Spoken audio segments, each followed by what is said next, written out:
Oui, d'abord, permettez-moi d'exprimer toute ma gratitude à l'amicale des femmes de la CDC, du groupe CDC, j'allais dire, puisque toutes les entités sont représentées, CDC, établissement public, CACO, CDMP, CGIST.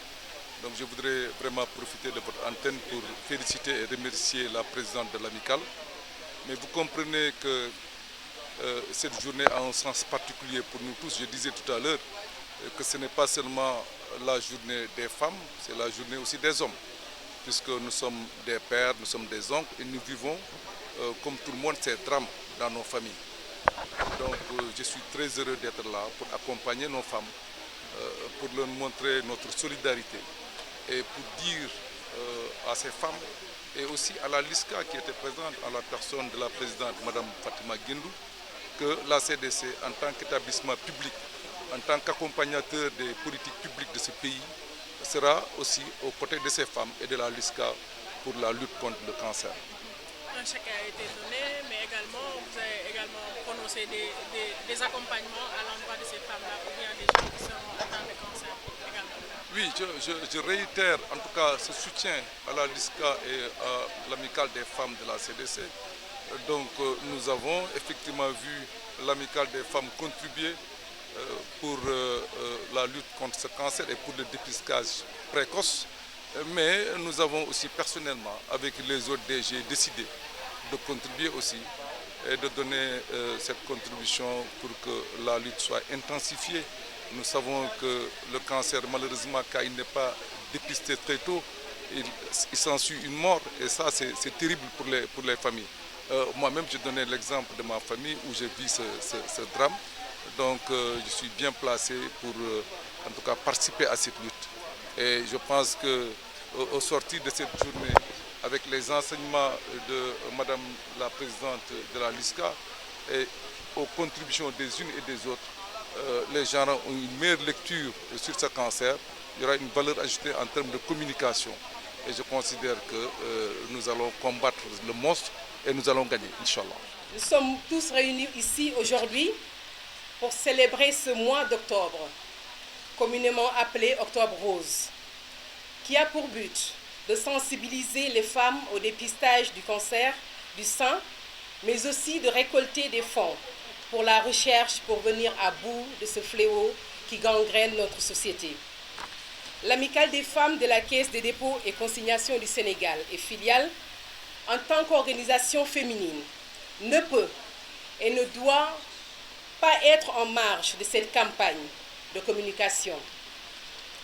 Pour combattre un ennemi, quoi de plus normal que de le connaître, de le cerner pour arriver à le vaincre avec des armes efficaces.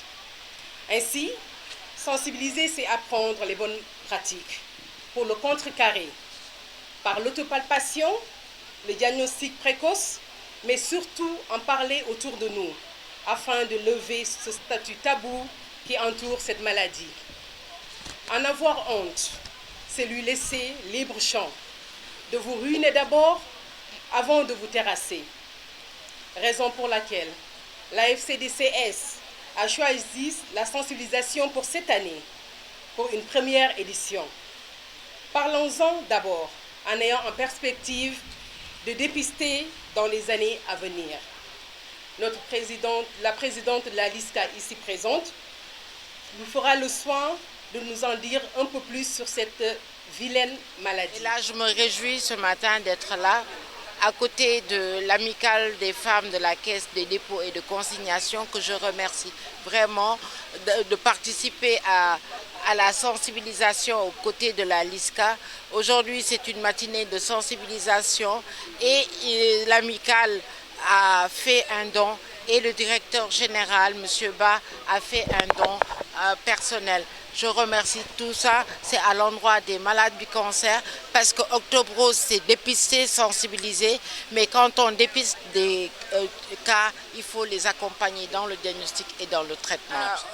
Pour le cancer en général, il y a plus de 11 000 nouveaux cas de cancer au Sénégal, avec environ 8 000 décès par an. Malheureusement, et les deux premiers cancers les plus en termes de prévalence et de mortalité ce sont le cancer du col de l'utérus et le cancer du sein. Le troisième cancer, c'est le cancer du foie. Et le quatrième cancer touche exclusivement les hommes, c'est le cancer de la prostate. Le cinquième, c'est le cancer de l'estomac. Des efforts ont été effectués pour sensibiliser surtout sur les facteurs favorisants des cancers. Vous savez, il n'y a pas un seul facteur, il faut plusieurs facteurs pour donner un cancer. Et là, il y a beaucoup d'avancées. Aujourd'hui, nous sommes là, il y a une amicale qui organise. En 2010, il n'y avait pas d'amicale, on ne voyait pas la ville en rose, on ne voyait que la LISCA, donc il y a beaucoup d'avancées. Ça veut dire que le tabou du cancer est levé. Tout le monde se met en rose, même les hommes, donc c'est bien.